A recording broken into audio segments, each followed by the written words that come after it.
Hey, good morning, everyone. Hello. I love this packed room. Hope everyone's doing well today. The weather's, I had a daffodil in my front yard that is blooming. Oh, made me so happy. So today we have Senator Saddam Salim, and we also have Delegate Holly Seibold with us.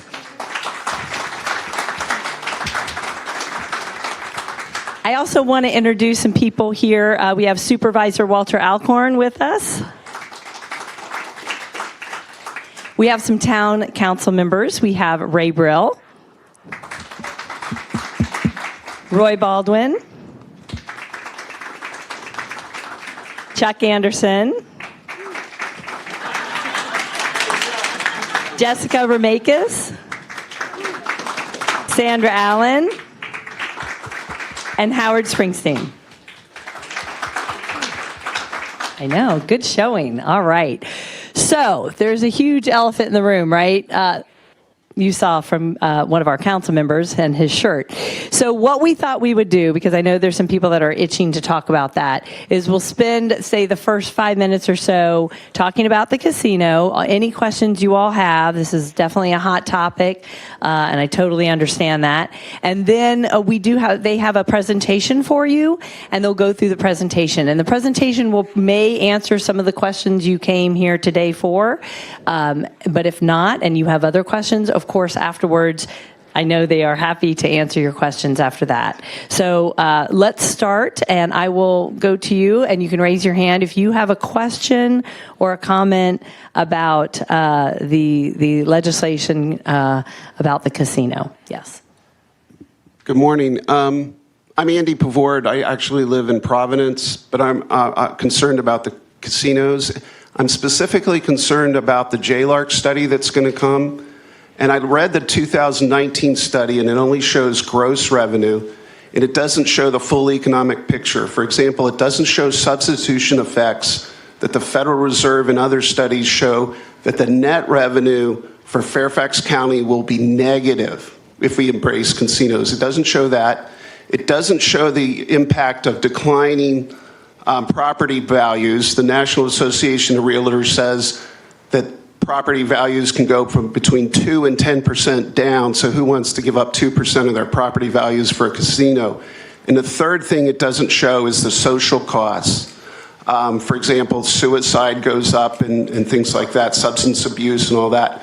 So it's very important that we have an unbiased JLARC study that covers all of that. So could you use your influence to make sure they do it right? And also, the 2019 study was based on work from a group called the Innovation Group, which is a pro-casino consulting group. Go look at their website.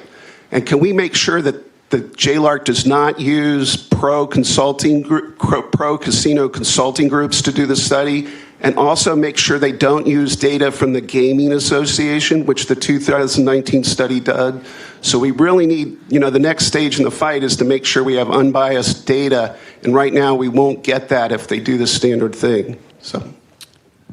First, thank you all for coming. I know it's a Saturday morning. You could be out there doing something else. I do appreciate, Andy, your question, and I do quickly want to, before we do the casino stuff, wanted to introduce our staff. I have one of my LA, Liam Fisher back there, and then Gilly Kuda back there as well. And then my chief of staff, Aisha Sheikh, is not here, but she's also part of the team. And I just want to quickly have Holly introduce her team. Great, yeah, we want to Hold it down. It takes a second. Yeah. You want to just switch it? Yeah, there you go. Was that not working? Not working? Just quickly, because our staff is the heart of our work here, so we want to make sure that you have faces to the names.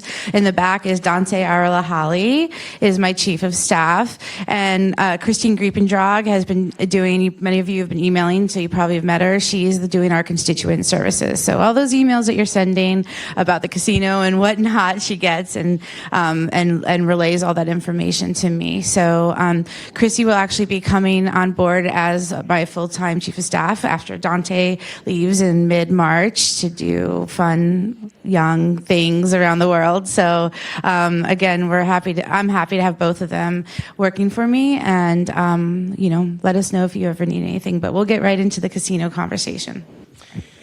Okay. We'll take a few more questions. To answer Andy's question, I do want to say, again, thank you all for actually fighting for this issue.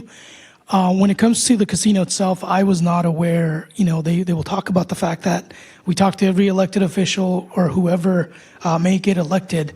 I do not remember a conversation after June 20th. I do not remember a conversation that was had with me even after the November general election.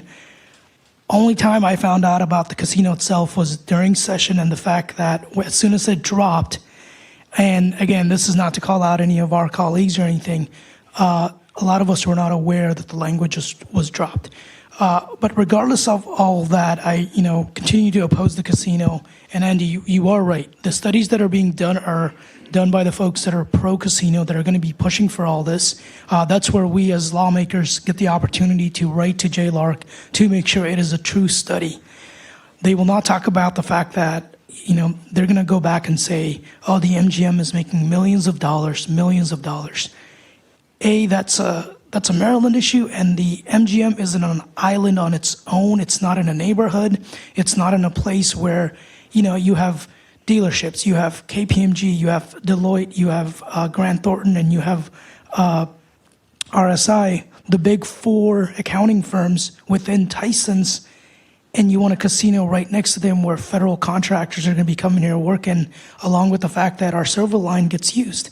When they talk about vacancies in Tyson's, it is very low, because a lot of the federal contractors, they are forced to come back to the office, whether it's 4 days a week or 3 days a week. And I think, Andy, you work in the same space as I do, and one of my work's offices in Tyson's, and we have to go back.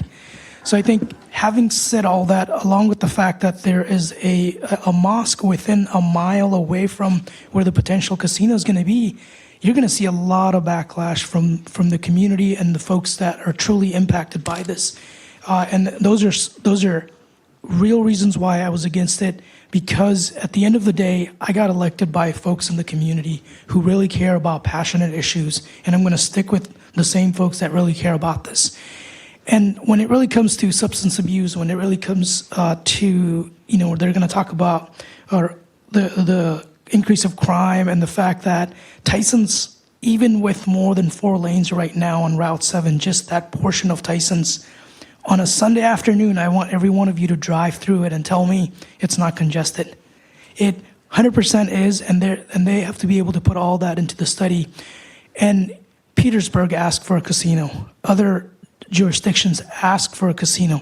I don't recall a letter from our county supervisors or anyone, or constituents, What I heard at the doors were the Washington gas pipelines in Pimmet. What I heard in the Tyson's area was how congested it is. What can we do to ensure that families can live in homes and neighborhoods that they can thrive in? Those are the things I heard, not about a casino. So we will continue. My team will write a letter to JLARC to ensure that the study is not biased in the sense that they're going to be doing that study, and to ensure that there's a lot of transparency in this. I know there was few attempts by Senator Boysko on finance and appropriation to kill the bill. However, that did not go through, so I do thank her. I think her and I are the only two that originally started to oppose the casino as soon as it came out. Thank you. Thank you very much. Good morning, and thank you for being here. I am Paula Martino, and I am a resident of the Rotunda in the Providence District. I can see the property that has been specifically described in Senate Bill 675 from my balcony. I want folks to be aware of the fact that a casino operates 20 to 24 hours a day, 7 days a week. When we have this study, and I know a study will come, I hope that you can do whatever I don't know why I'm getting this feedback, so I apologize. What I'd like to see, if it's possible, well, maybe I should move, because that's irritating. Yeah, okay, that's worse. All right, okay. We're just gonna have to deal with this, y'all.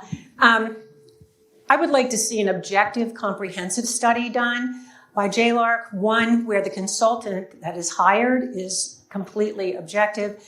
The gentleman that spoke on the social costs, that's very vital. All of the economic housing, all of that's going to happen in a traditional economic study. We also need to look at the broader perspective and the social costs on the community at large, not just in my neighborhood, although 700 children in my neighborhood will live within walking distance of a casino if this happens. Nevertheless, we must think broader on the entire community. How does this affect us as a community? And then also, what does this do to Tyson's brand? I know that we've worked very, very hard to develop a brand for Tyson's. I moved to the Rotunda because of that brand. I want to age in place there. My husband and I love the Rotunda. We love everything that's going on in terms of the fantastic urban development around it. We love the fact that we can walk around.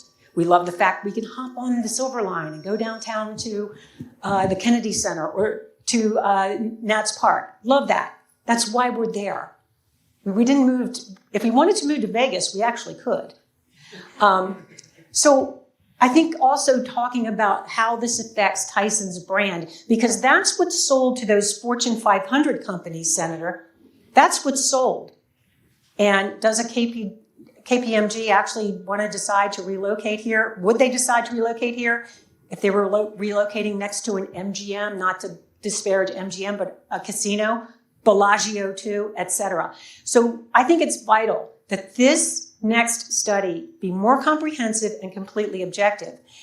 And I wonder if there would be a possibility of having a committee or task force that's set up to review the results and findings of that study that is made up of residents who live in the impact area and as well as other business interests. That I think that would lend more credibility to any studies that are produced. Thanks.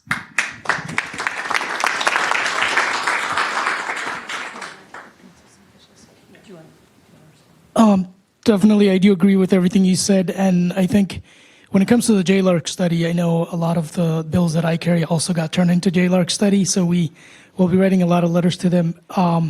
It is true. Again, we can't just go off the numbers that the MGM is making millions of dollars and we should cash in on that. But the reality is at what cost? The moral cost, the fact that families, like I grew up in Pimmit and then we moved over to the other side of Falls Church. And it is true, the Tyson's branding, that was the mall that I went to, and it has changed over the years for the better. Putting a casino there, again, what if one of the big four decides this is not the right type of employee environment that they want, and they decide to leave? Then the other three are going to follow. That is just the reality. And on top of that, we have a lot of federal contracting firm, from security to tech to MicroStrategy. You name it, they're all in Tyson's for this reason, because they can get in and out. The Silver Line, a lot of the younger employees that don't live within the Tyson's area, they use that Silver Line because they get the Metro card from their employees or employer to come to work and then to go back. It's a lot more convenient, and we're going to go and jam that in with a casino where we don't know who's going to be traveling here for it. I get the need that there's land where the dealerships left, but when we talk about the specific lot that they have available right now, it used to be a car dealership. Why not turn that into affordable housing? Why not turn that into something that's going to benefit the community rather than trying to put something that's going to hurt the community? And again, a lot of folks in that community, the Pimmit community that I lived in, those folks are still there. When I knock doors, they remember me when I was a kid riding my bike on the street. That is how much they love their community and they want to stay. And we're going to tell them, hey, it's time for you to move to another place, do something else, because we want economic growth, because we want certain things. It does not fit for the Tyson's branding. It does not fit for Northern Virginia at all. For me, this should not have gone to JLARC to begin with. It should have just been passed by without any further discussion, because Gilly back there can tell you the thousands of emails that we got, only 5 were pro-casino. out of the thousands. And we got thousands of phone calls. Not a single person said they were for it. At the end of the day, I don't serve the big corporations. I don't serve the casino companies. I don't serve the land developers. I serve each and every one of you in this room and the constituents that care about the issues.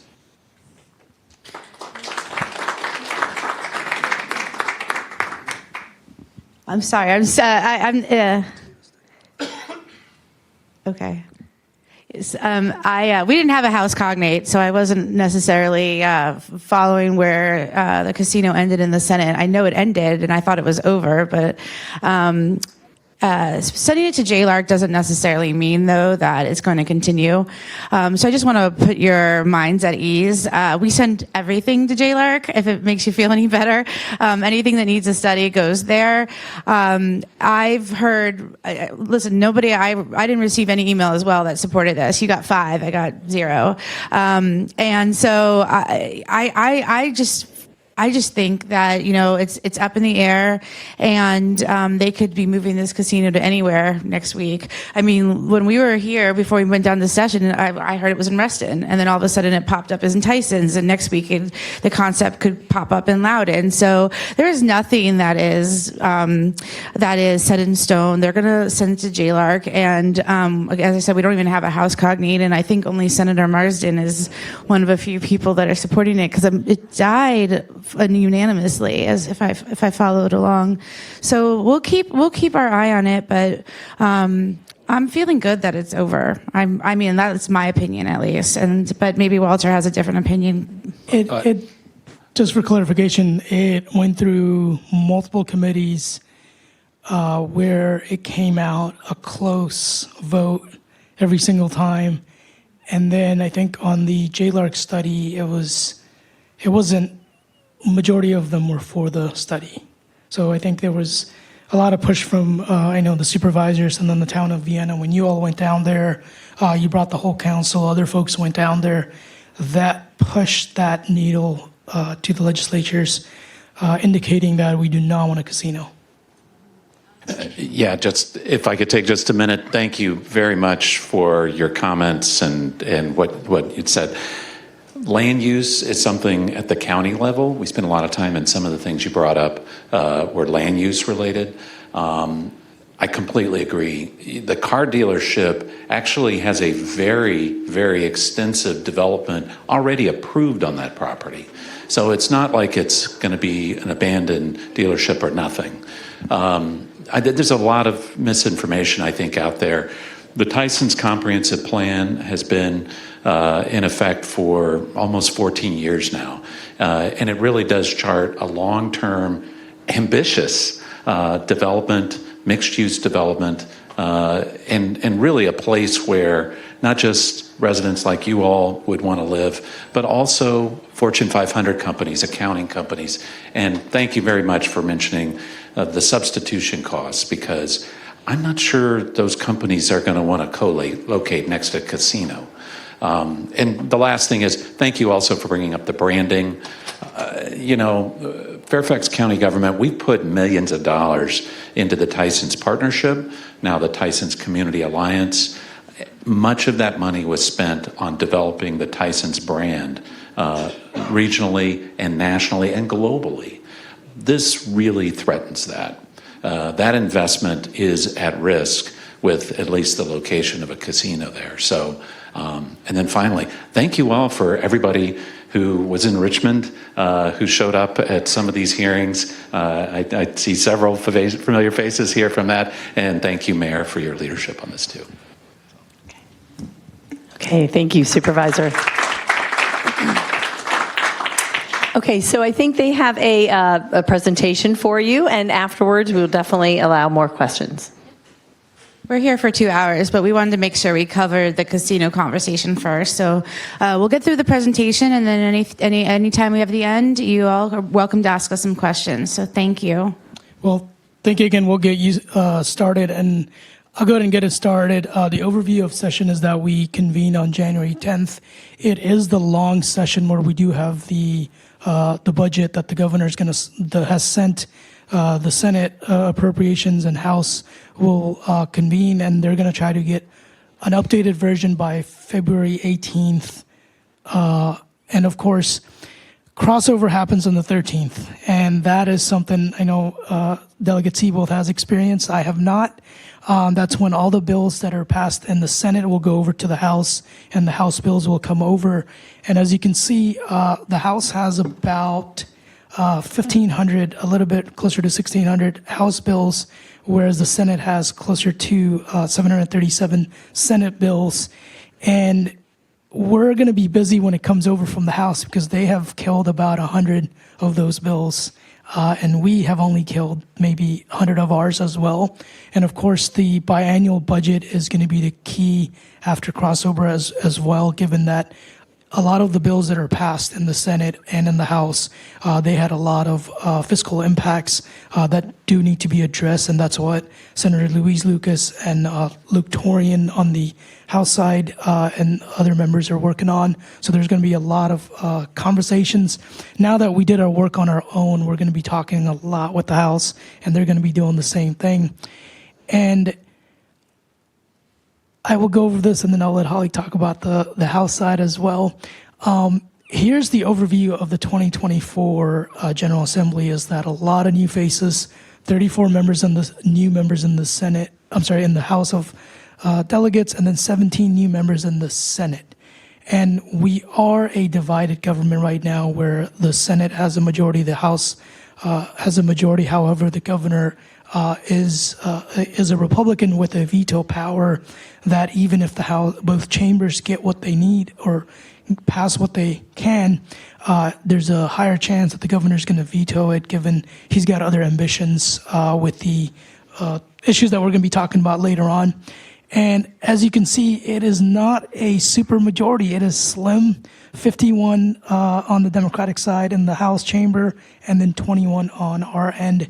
And we cannot afford to lose a single vote on our side, given that the lieutenant governor is also of the governor's party. As a result of that, if there's a tie, I don't foresee an opportunity where the lieutenant governor is going to side with the Democrats. That is just the reality of how this works. And I don't know if you want to add anything to that. Yeah, I mean, as it says, we have 34 new members in the House, so it's quite a different look this year. It is the longer session, which means that we did not have a maximum on our bills like the Senate did. They were only allowed to introduce 21. We are able to introduce as many as we'd like. So that's why we had so many bills. We had some of the new delegates, especially putting in about 30 to 40 bills. And so that's how that number happened. A lot of them did die in committee. So, the best bills made it through, and they will be seen in the Senate soon. And a lot of the bills that made it through were, I think, supported on a bipartisan basis, knowing that we have a divided governor. Several of the bills, and we'll get to that later, that I introduced had patrons that were Republican. So that should help when it makes it to the governor's desk. Most of those that he considers bipartisan obviously will have a leg up on those that seem partisan. And yes, we have a very slim majority, so it's very important that everybody is present at all times when we're voting. Now, we're just going to briefly go into, as senators and senator and delegate, we do get assigned committee assignments.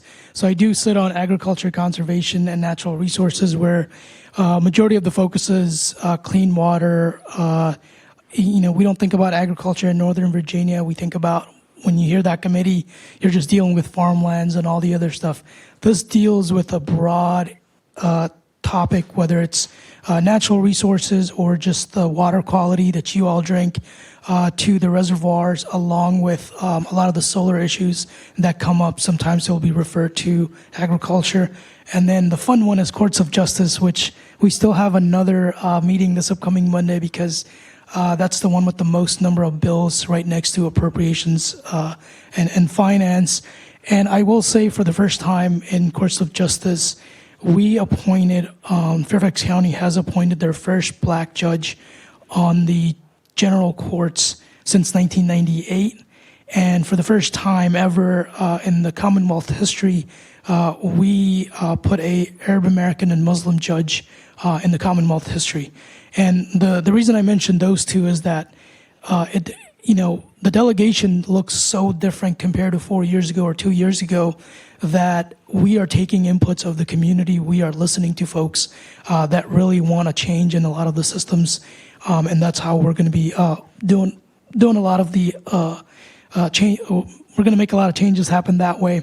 The other one is privilege in elections. This is where a lot of the bills regarding elections, regarding protection for election workers, along with if we have ranked choice voting or not, and how we determine who our nominees are going to be.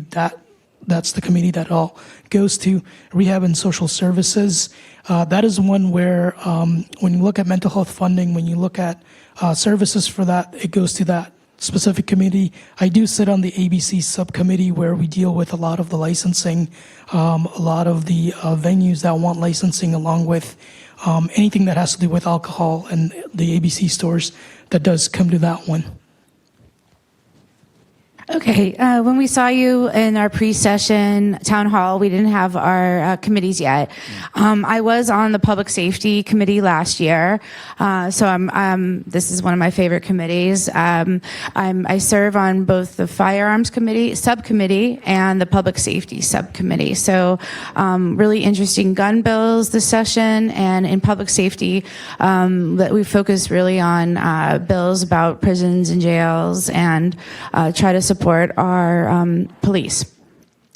I also served last year, and I continue to serve on the Communications Technology and Innovation Committee. I have the privilege of being the chair of the Technology Innovation Subcommittee, so we deal with a lot of AI issues, social media. We had the license plate reader bill in that committee this session, and so that's been a really interesting committee as well, and it's really relevant to, as we talked about Tyson's, it's really relevant to the work that we're doing in Tyson. So it's been a really interesting committee, and really privileged to serve on that. And then finally, my new committee this year is General Laws, and that's pretty much, it's chaired by Senator Delegate Bulova, and it's pretty much where all bills that don't have a home go. Basic, and we also do, housing is part of that, and alcohol and gaming. I'm actually on the ABC Gaming subcommittee. As I said, we didn't have a House bill this session for the casino. That was only in the Senate, so we never saw that. We do have and I would like to try to talk about that if we have time. I'm really concerned about the gray games. It hasn't gotten as much attention because of the casino, but this is something that's very, very concerning, and it really is going to bring gaming into our community. So that bill has passed, and I was one of the few to vote against it, but that's on its way to the floor, and that's something we need to talk more about. And finally, I'm also on the Professions, Occupations, and Administrative Process Subcommittee. So pretty boring, vanilla committee. So everything pretty much passes through, and it's a great. Oh, do you want me to talk about it now? Should I get into it or wait to questions? If you want to, sure. Okay. All right. Well, I'm sorry. I don't want to take us out of your order. You did such a good job on our PowerPoint. So basically, you've seen them before. They're actually in 7-Elevens. Where else do we have them around here? The Exxon over, yes, on Park and Maple. So basically, they have been around for a while. You may have started noticing them. There's a few in the gas stations around the area, but then there was a Supreme Court case that challenged those gray games, and they were found unconstitutional. And so then they were unplugged. Some of them have them just kind of sitting in the back still, but they're unplugged and not able to use. And then they came back. They came on the Senate side and the House side this time. So there's bills in both chambers that are prohibiting them again in small businesses throughout the Commonwealth. And basically, what we had before was about 10,000 of the games throughout the Commonwealth. They got really popular during COVID when businesses were closing. They were popping them in there so that they were generating revenue. And then, but now, once they're going to be regulated by the state, they could we heard from the Gaming Commission that they could be up to 100,000 games throughout the Commonwealth. And so essentially, I'm adamantly against it and very much opposed because I have a middle schooler, and one day I went and picked him up at middle school and went to the 7-Eleven across the street from Thoreau and saw a bunch of kids sitting on these machines and playing them. So that is my visual, and that's how I guide my votes on this issue. The reason the state wants to be involved because prior to now they were not regulated. So basically people were playing them, but the state got no revenue. And they are popular in some of the southern areas and the areas closer to Virginia Beach. But I think they can quickly turn into a nightmare.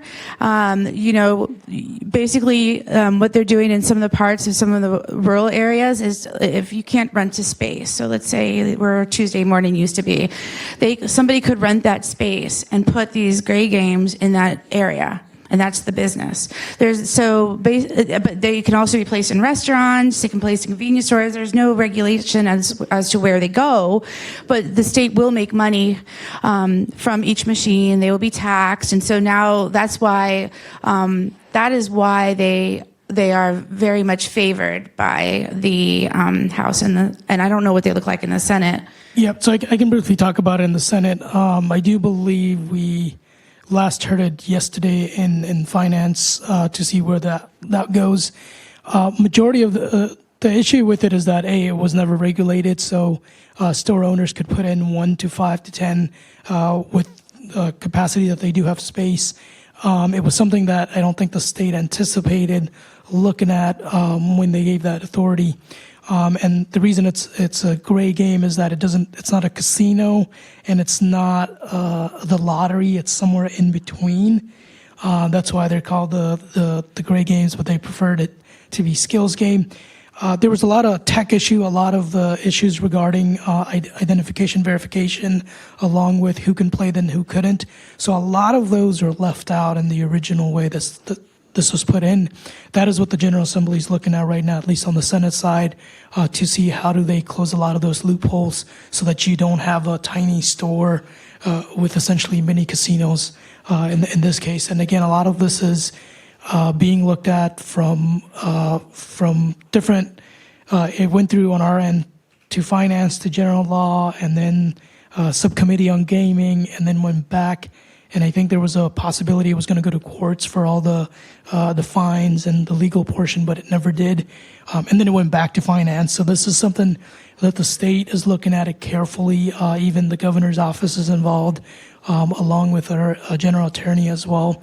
And it is not a, yes or no, or let's go ahead and do X, Y, and Z. It is something that we have to extensively look at. Again, a lot of these things that we make decisions on impact lives of you all and constituents that we otherwise don't see. And those are some of the ways I think Holly and I can agree. We make decisions based on our conscience that whether it's good for our community or not.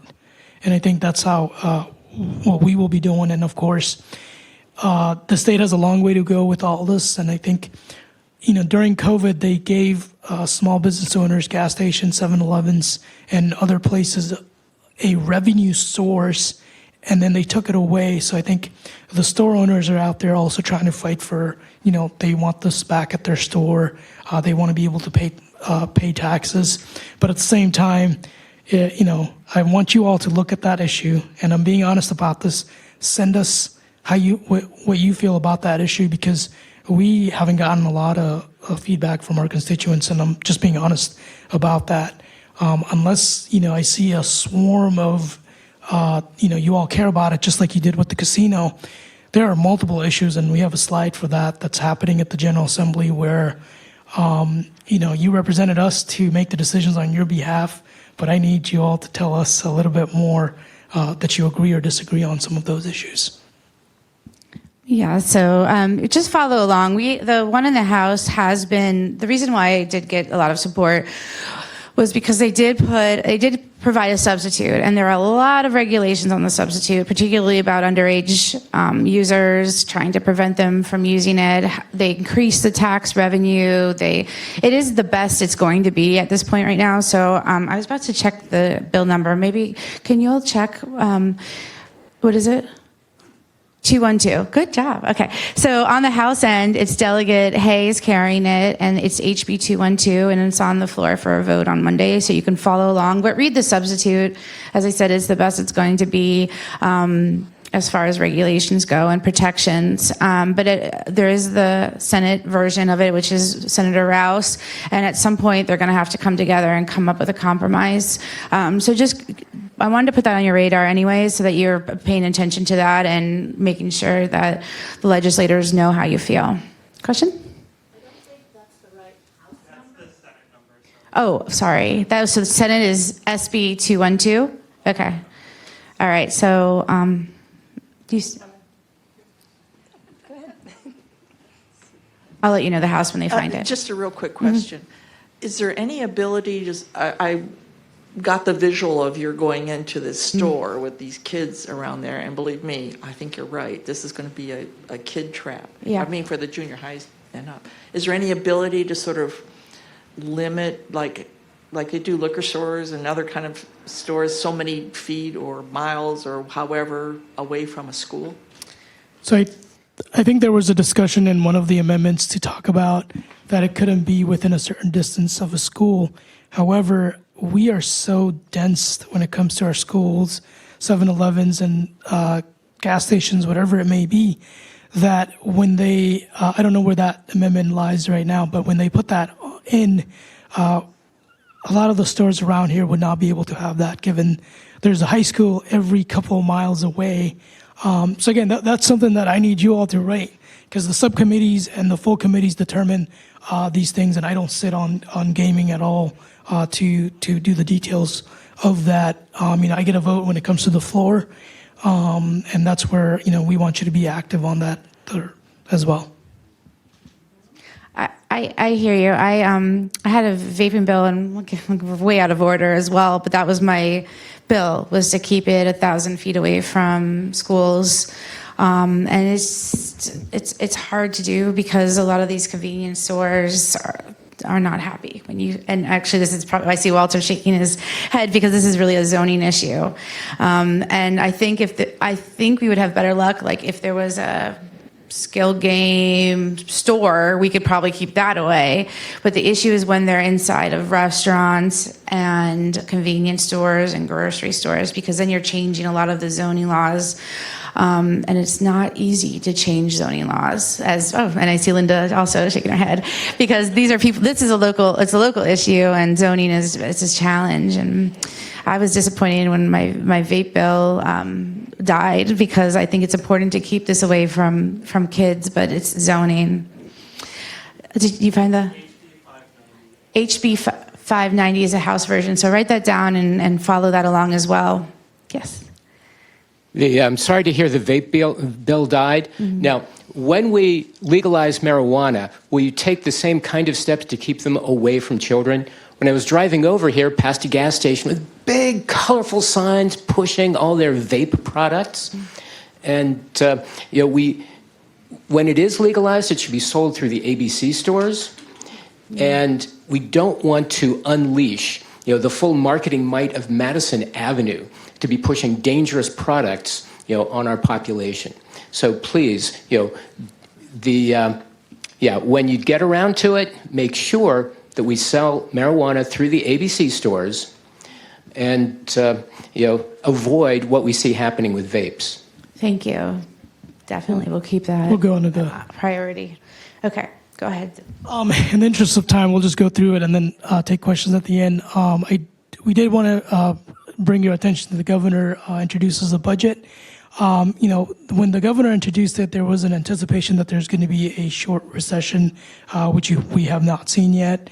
And I think with that, a lot of the forecasting, along with the budget itself, was geared towards that. Again, you have to be mindful of the last couple of years when we had the COVID funding from the federal government. It helped us a lot, and I think we lost a lot of revenue that we necessarily did not get back to, and said, hey, we got to find those voids. And of course, we can plan, we can budget it as much as possible, but with all the uncertainties from the government shutdown, from international issues, along with foreign conflicts, it does, trickle down to our state as well, not just the national government. And when the governor sent us the budget, I think, between the chambers, we were all in agreement that it was not a good budget. But it was something that we had to take it back to the drawing board, redo the whole thing, send it back to the governor and tell him, shortage of public education funding, yet he's still cutting education funding. That is not something we want to be doing. We want to find those, the difference and make sure that we meet that. And again, here are some of the things from the governor's budget that we just wanted to point out. The governor did talk about getting rid of or at least cutting down the income tax, but then he would add that on to the sales tax. So I don't, anticipate, Democrats are not going to get on board. That is not the right way to do it. And of course, we put in specifically what he asked in that just for your awareness. And then some of the things that were highlighted on here is the direct aid to public education, the child care subsidy programs where I think a lot of parents during COVID saw that they worked from home, they took care of their kids, but now that they're going back, they do need that help. And the state is, of course, putting in a budget for that. And the other ones that we put in is the developmental disability waiver slots. This is the funding that if you have a kid with a disability, if a parent has to take care of that, the child, there's a cost to the family, and I think a lot of it is in the sense that the state is looking at it because, again, during COVID, we saw a lot of things that we avoided looking at in the past. And of course, a few of the other ones that we put in is the 2% increase. And then, of course, the governor wanted to do a 1% bonus across for all for all employees, state supported and local employees. An instant increase on somebody who makes $50,000 or $100,000, whatever that may be, is not helpful. We want to ensure that, we give our employees a raise, that they're going to come back and work for the Commonwealth. They're going to come back and work for localities. It's a long-term gain. We are already losing staff. We're already losing employees to other states and other areas that offer a better competitive package. So, our caucus is looking through that to ensure that we work to retain all of our teachers. Again, on the national average, $55,000, we are barely paying our teachers that same amount. And yet, during COVID, during the last couple of years, regardless of which party you were in or where you stood, everyone talked about the fact that we need to take care of our teachers and frontline workers, yet none of the budget reflect that. So those are some of the things, and then we put a lot of the other things in there from, of course, making sure that we fund a lot of our programs that when it comes to maintenance, when it comes to flood preventions and all that, again, we may represent Northern Virginia, but there's a lot that happens further down outside of our district that we're not aware of when it comes to clean water, when it comes to hunting, when it comes to all the other things. And those are some of the things that's been put in here. We just wanted to give you a sort of a overview. And it is true, the governor proposes and the legislature disposes. And what that really means is the governor can tell us, hey, he wants to cut everything possible and then bring it to us. We're just going to throw that in the trash and we're going to restart. And that's exactly what we're doing. And the Senate and the House version will be, is planned right now to be released on February 18th. I don't anticipate a delay.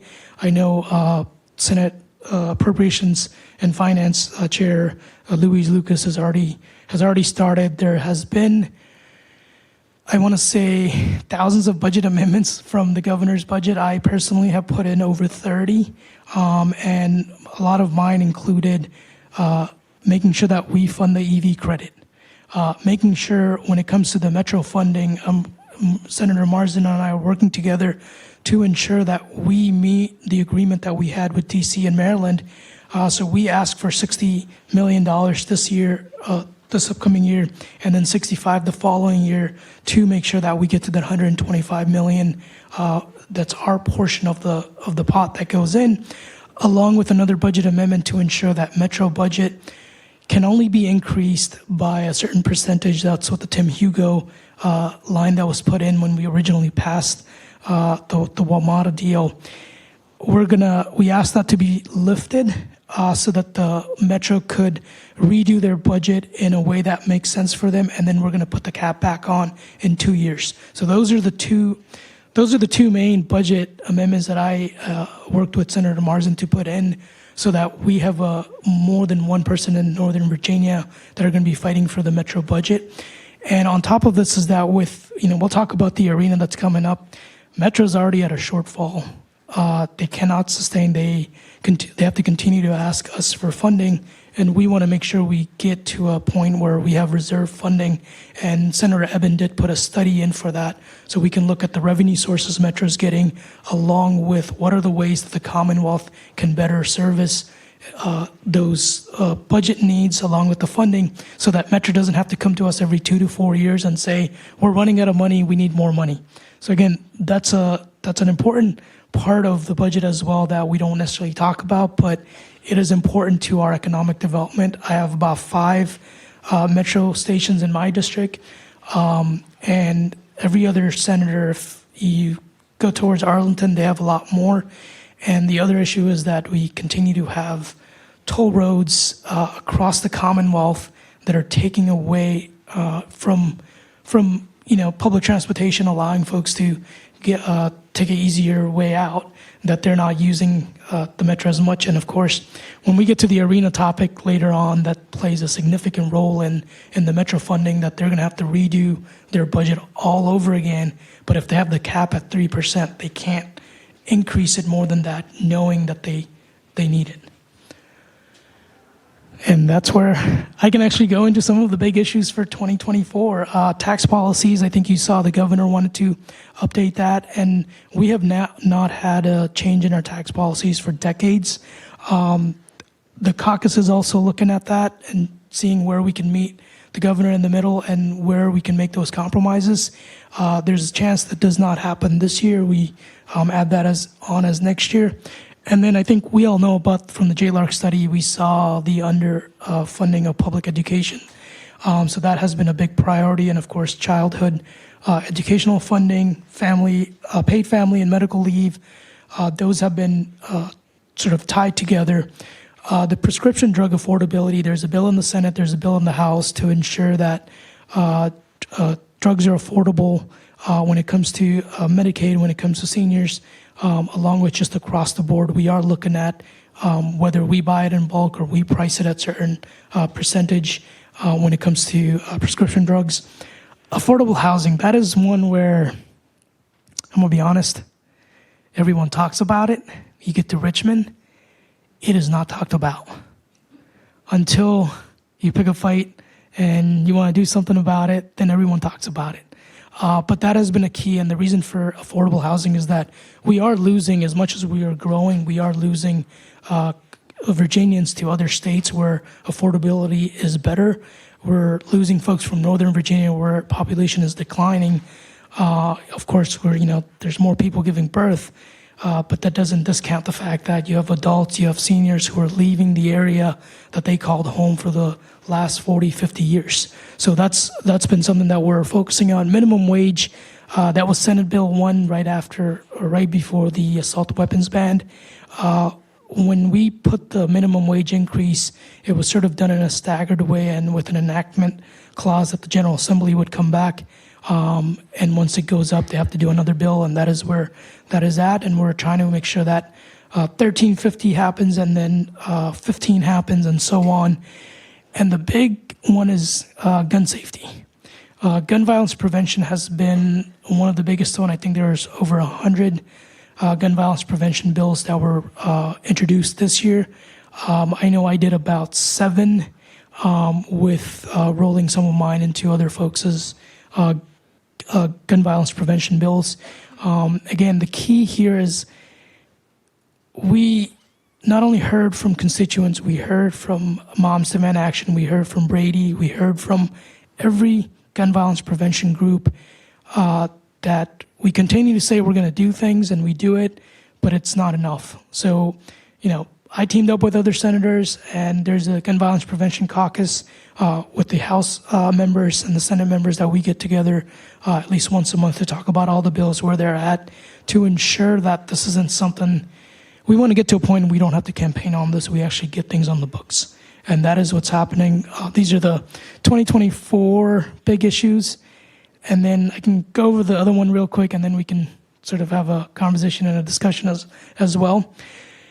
I think the second one on that list we don't have to talk about. But retail cannabis. We did legalize marijuana, but for the medical field. And when we look at the retail portion, that is something that Senator Eben, Senator Rouse, and a few other leadership have been working on. It is a complex issue. The bill itself is 126 pages. Has to go through 3 different committees. I think it went through general law, appropriations, and finance.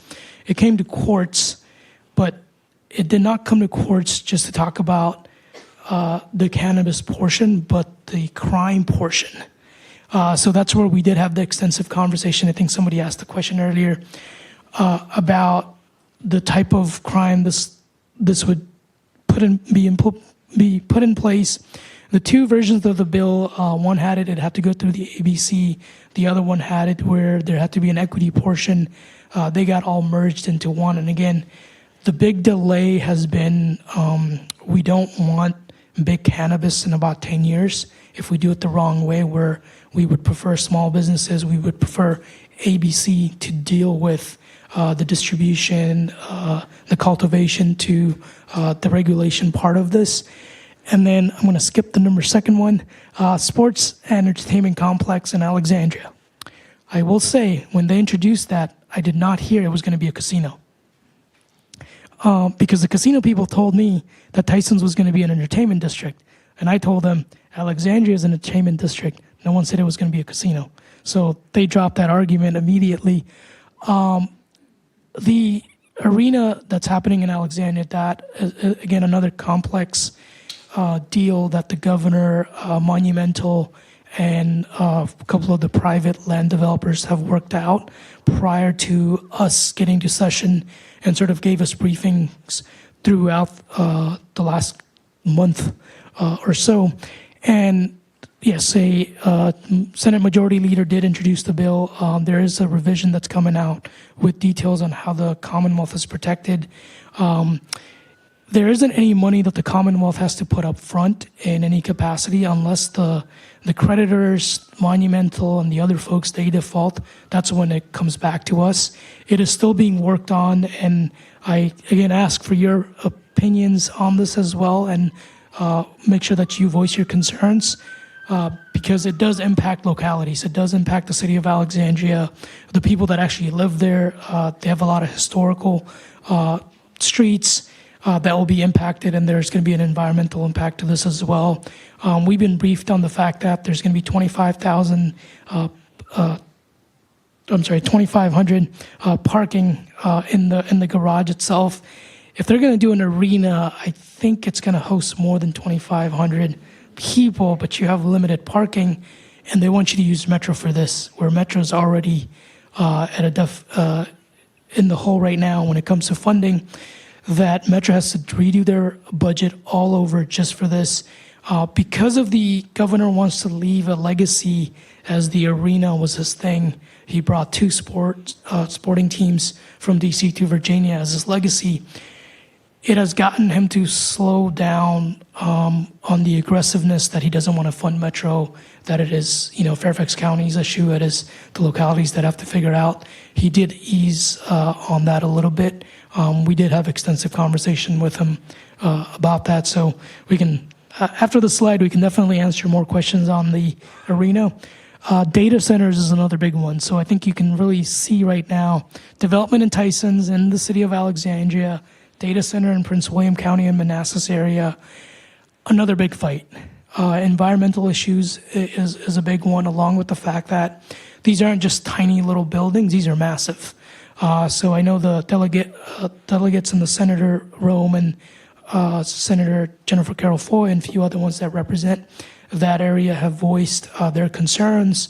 And there are numerous bills that were put in from the Senate side to limit not only the capacity, but they have to use alternative energy. They have to meet certain environmental standards in order to get state funding or approvals. And I think you saw Prince William County when they had their town hall or the Land Use Commission, I forget their correct name for it, when they had their meeting, it wasn't like a 2-hour meeting, it was a 24-hour, and they really care about how we deal with data centers. Solar versus agriculture is another, yes. As it relates to the data centers, all of those bills went to JLARC, right? Correct. So I think They're carried over, so all the issues about if you want taxpayers' money to subsidize data centers, that's not fixed. that's not fixed. So I think, again, the General Assembly will delay by sending it to JLARC, and I think Delegate Seibold is right. A lot of times we send them to JLARC and it dies. Because JLARC, again, it's a department. When we give them 40 studies, they got to pick which ones they got to do. I just want to clarify that those problems weren't fixed, that's all. Yeah, correct. And then the solar versus agriculture, again, that is another battle that we are fighting. When we're trying to get to alternative energy, there is the idea of solar farming on farmland, and there's been a lot of disagreement on how Richmond, there's been a lot of disagreement over land use and how they're going to be doing that, where if you put solar panels on a farm, that land cannot be used in the future if you take the solar panels off. So Richmond has to look through that to ensure that we, yes. I'm sorry, why can't the land be used for farming after you take the solar panels? There's environmental issues, and there's a few other things when it comes to a lot of the farmers, the way the land is cultivated for currently what it is, and a lot of the byproducts that may come from it. So they're making that the case. We are trying to make the case that we want to empower localities and other jurisdictions to pick how they want to do this, whether it's a solar farm that happens in an area that the farmer is no longer going to be using this for farming purposes. So those are some of the reasons. I just want to clarify that it's not incompatible. Once you take the solar panels away, you can go back to farming that land. In fact, you can farm underneath solar panels and raise sheep or what, they have the whole solar sheep thing. So the argument that the land can't go back to what it was is a poor argument. And you're 100% right. And those are the things that we are facing when farmers, when big groups come to us. Those are the arguments they're using, along with putting us as legislatures on a position to make these decisions at the Richmond level. So that's why we are looking at how do we navigate that. And again, as soon as you go out of Northern Virginia, it is a lot of the Farm Bureau has a lot of control over a lot of the farmers, along with a lot of these farmers, farmland and farmers who have been in the Commonwealth are generational, and they get passed on generation to generation. So it's finding that medium between a new era of getting alternative energy to convincing a lot of the folks that are in agriculture that there is a medium that we can find while we continue to allow them to farm. The other thing is the State Corporation Commission judges. For the first time in I don't know how many years, before I got there, we only had one judge on the state, the SEC. Now we have three. There's one particular person on it, and she's worked in the solar industry, has helped big corporations and big alternative energy companies navigate regulations through that. So she's the one that's going to be very helpful in that commission. And a lot of the complaints, whether it's Dominion or other utility companies or anyone that's regulated by the SEC, all the complaints go through them.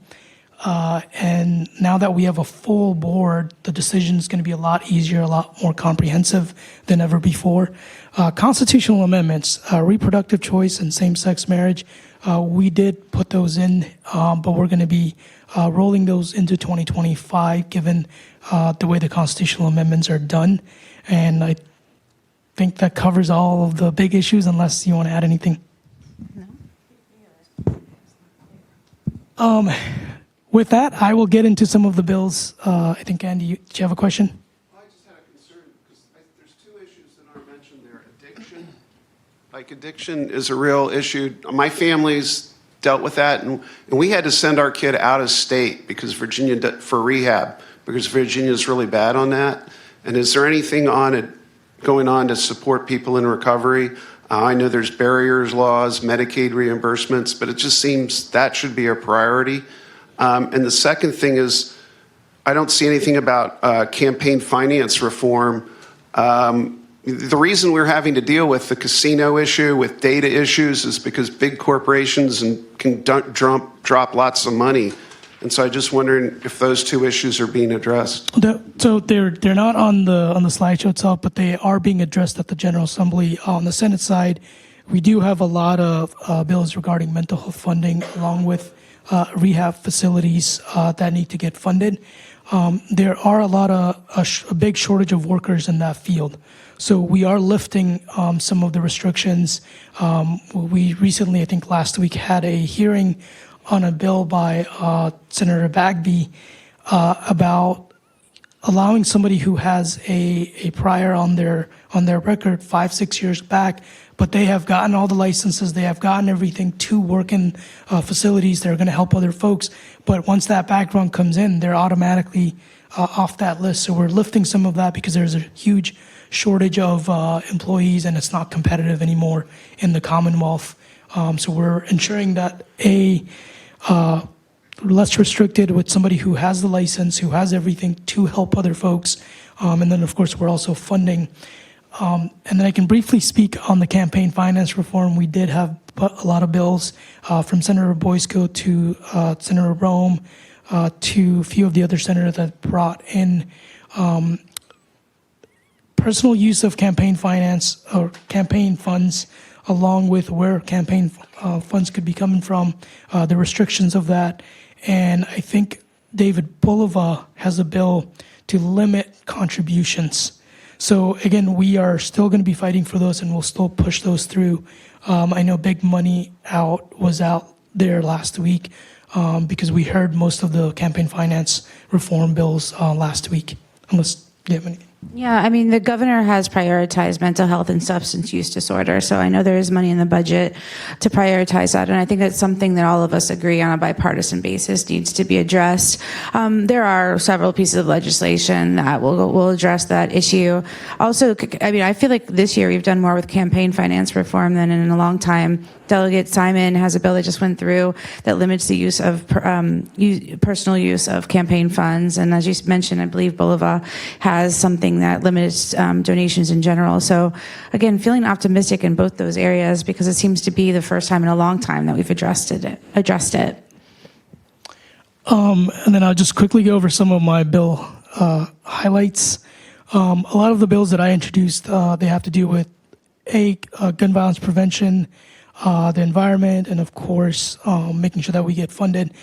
These are some of the ones I want to highlight, and I do see one where, and I can explain that one. First, SB 55, that's the waiting period to purchase a firearm. I did roll that into another bill that was carried by Senator Subramaniam, where, I originally agreed on 3 days, and we got the 3 days on the books, and then he was able to convince the other lawmakers we got to do that waiting period for 5 days, but we both published our bills, so that's been rolled into his, and we're going to get that through as well. The SB 305 allows localities to restrict gas-powered leaf blowers. That is the one, I kept it up there as one I thought it was going to be a lot easier because we are giving local governments authority to do something. However, I found it very difficult that trying to take away or give local government authority is a bigger battle than I anticipated. And that was the bill that got passed by and continued for 2025 with further hearing. The other thing was invasive plants, where I think we all worked on it, along with Delegate Bulova worked on it. And this is a statewide issue, so we redid a lot of our bills, worked with the nurseries, the landscaping, the big box stores, localities, and got this one passed with the idea that retailers would have to put a sign at the entrance at every entrance that they do sell invasive plants, and then they can provide additional information. SB 316, the town of Vienna tree canopy, we got that through. I know the House version was put into an overall bill, which is great. When it comes to conference, we will look into how we combine that so that it not only helps the town of Vienna, but it helps other towns and cities across the Commonwealth. And I think that is the deal of Richmond, is how things get done. Sometimes you start from here, and at the end you realize your bill is either completely different or it's going to help more than just one town or one city. And then SB 338 authorizes JLARC to conduct a study on gun violence. That one specifically I put in, and then there's a House version as well.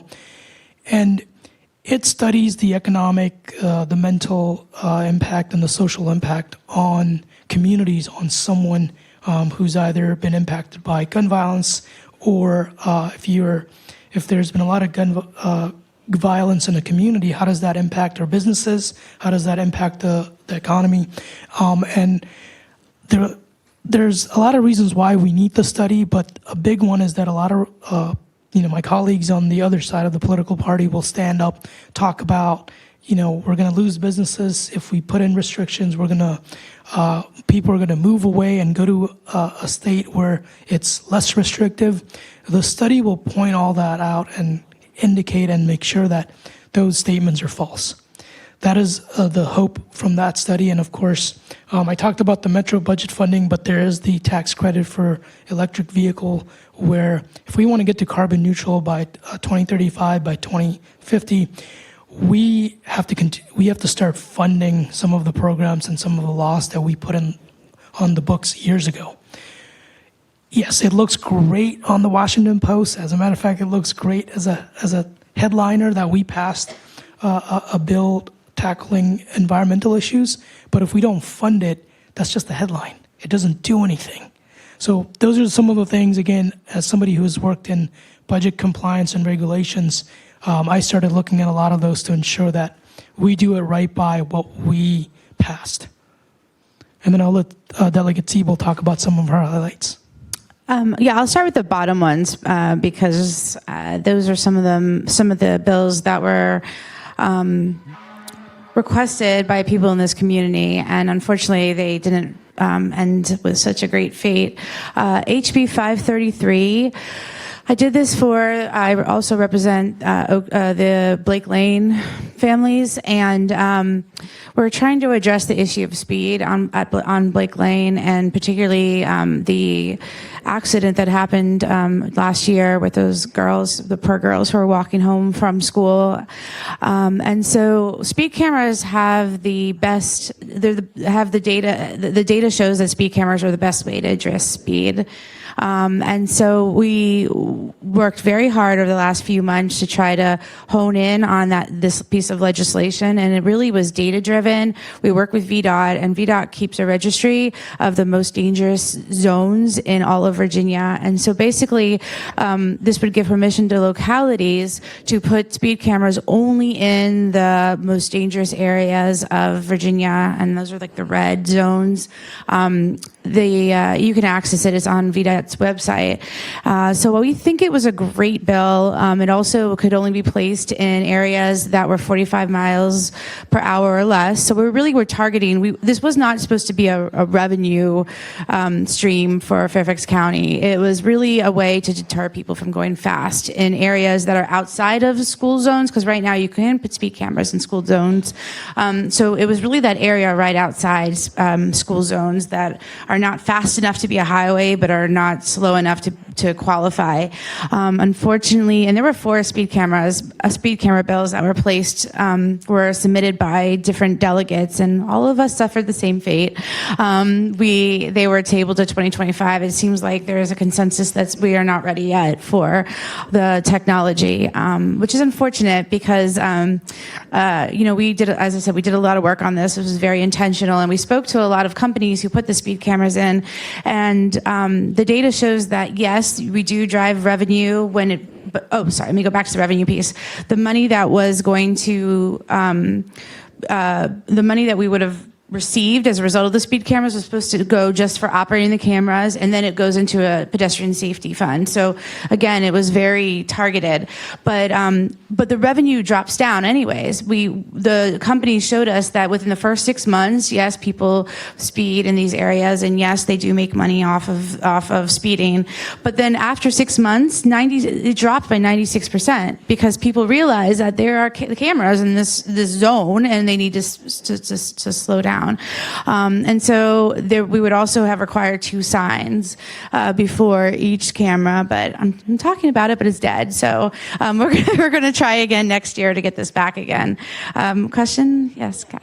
Do you want to take questions now, or do you want to finish this? Maybe we should just finish it. So, will you guys do that, forget your and then I'll come question? Sorry. right- you get to be your first natural question. reaction is Right, to let's just pass. finish this. Yeah, right. let's go down And this then list. Right and then- after this, how about? Because we're getting 'cause watching near the end clock. here, and I know people have questions. Yeah. Okay. Good. All right. So then, so that's tabled till next year. Same thing with the school crossing zones. That's like what Saddam mentioned. Like something that seemed like a really simple bill got really complicated, especially when you're dealing with lots of stakeholders. This was really just to ensure that projects that are created within school crossing zones take in pedestrian safety first and foremost. Even, I don't know, the bicycle organizations were opposed to this bill. So we were like trying to figure a way to salvage it, but unfortunately it had to go for this year. But we're hoping to at least readdress safety in school crossing zones again. I also had another, this is, for those of you here last year, you might know, I've been trying to pass a epilepsy bill. I thought this was the one. It was, there was a family here in town who lost their daughter to SUDEP, which is basically when healthy people pass away in their sleep. There's no data, there are no studies, there's no information on SUDEP, and we really wanted to create a review board that would start to do that. There was a huge fiscal impact, and we were not able to pass that this year, but we're going to keep working on it. Then rolled into other bills, again, the same one that Senator Salim mentioned, the Vienna tree canopy. My caucus is great. They all love trees. So there were like 4 different tree bills. I rolled mine into Delegate Keys Gamara's bill, who represents Ruston, and she had her bill rolled into Delegate Carr's. So that's the one moving forward. It's just a more comprehensive tree canopy bill. So obviously Vienna will be included in it, but it was just more to tree canopy for the entire state versus just very specific to Vienna. And then finally, I mentioned this earlier, so I won't get into too many details, but there were, which is a good sign, there were about 3 bills on vape stores. Mine also.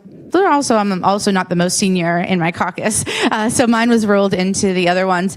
The only problem with the other ones is one of them is about licensure, and they want to start licensing stores that are selling vapes. So that's one way to address this crisis.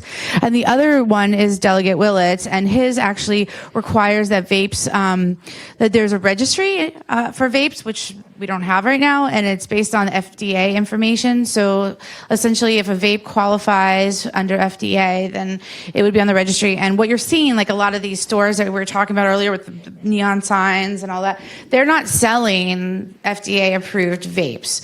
What they're selling is like this junk that they get they're illicit vapes from like China and other places. If you look at the box, there's no information. They have like the flavors. Like we walked into one of these stores to get a prop for when I was presenting this, and like it was like strawberry pina colada and just really illicit, disgusting stuff. So not that the stuff that's regulated by FDA is that much better, but it is only a tobacco scent, or it's unscented. So it's hopefully will keep kids away from it. And my bill also really addressed this crisis we're having about Delta 8. So basically these vape stores that we're seeing are also selling these Delta 8 cartridges.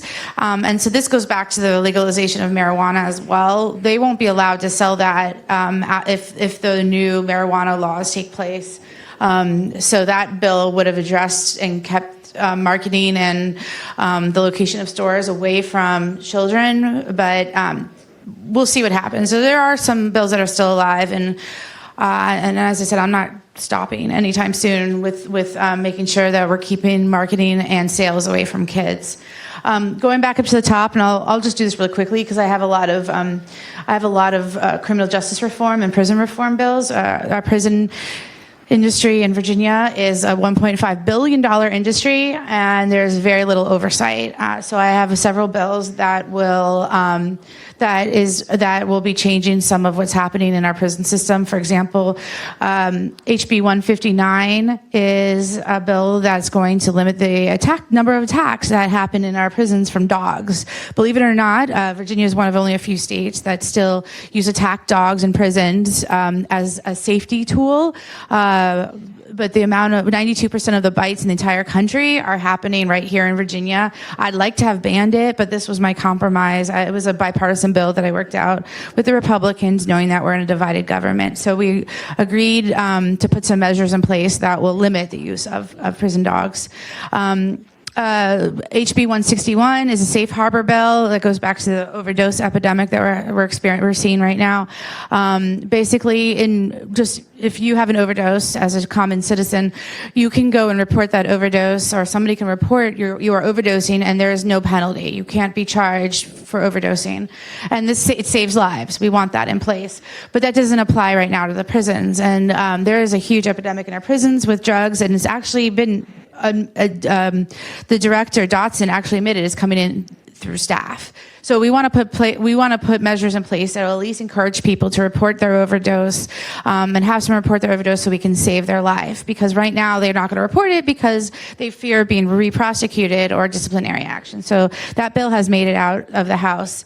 Sorry, I'm just trying to keep on theme here. Earned sentence credit. This is something that I'm really passionate about. The legislation was passed in 2020 and encourages good behavior in prison.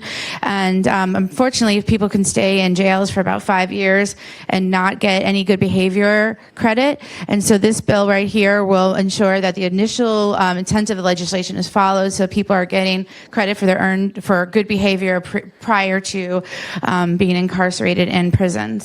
Saddam already explained the invasive species bill.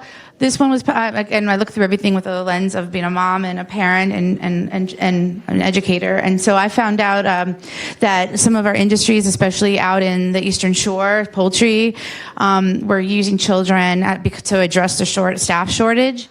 There's a good New York Times article that describes this, and it was really upsetting. So we have a long way to go with child labor. I mean, I can't even believe we're still talking about this in 2020. Where are we now? 3? 4? It's the most child labor violations in the 1930s, and it's happening. Kids are getting maimed in factories in our state, and that's not okay with me. So we increased the penalties. It was only at $10,000, and it was just the cost of doing business. So we increased the penalties to $25,000, and we still have a long way to go. But this is something that was really important to me personally. This is a veteran bill that was asked for me to carry it by veterans, and making sure that people know about their benefits and what they're entitled to. We already talked about that one. Okay, so I wasn't able to get the pedestrian safety ones out, but I did get this one out, the work zone penalties. So you know how you're driving on 66 and they're working? There is no penalty if you're texting around a work zone, or if you're distracted driving. And so this puts that in place, and this was requested by gas companies, some of and other industries. They asked me to carry this, and this received a lot of bipartisan support, and I'm really happy that this is on its way to the Senate. And finally, for those of you who are parents in our public school system, you're currently getting notifications when there's overdoses in schools. That is right now just a executive order. It's temporary by our governor. And so this is now, we're codifying it, and we're not telling the school boards what to do, but we're asking them, instead of just taking the executive order, to come up with better policies and guidelines on how you want to notify parents. And it's really to get people talking about the fentanyl crisis that we're experiencing, and making sure our kids are protected. So that's where I am right now, and everything on the top is being sent over to Saddam, and he'll see it in the Senate after crossover. Okay, thank you. Are we ready for questions? Yep, I was going to quickly mention that, we'll take questions right now, but in case we don't get to them or you have additional questions, this is our contact info. Feel free to reach out to us, and I think you saw the staff that was introduced They, go through every single email. We try to get a response back as soon as we can, along with an answer. If we don't know something, we're not going to make it up. We're going to go to the administration and other secretaries and get the answers that you deserve. We do have a specific link in our email when we send it back to you. If it's related to unemployment, that you fill that specific one out, because the number one issues that we get is about unemployment, and we have a direct way of working that to make sure that we get a solid answer in a quicker manner, given that unemployment is something that impacts if you're affected by it on a daily basis. We want to make sure those get taken care of. That's just a quick synopsis of what it is. And then if you're coming down to Richmond, let one of us know. And if you're in the gallery, we can introduce you to make sure that you get recognized in the gallery as well.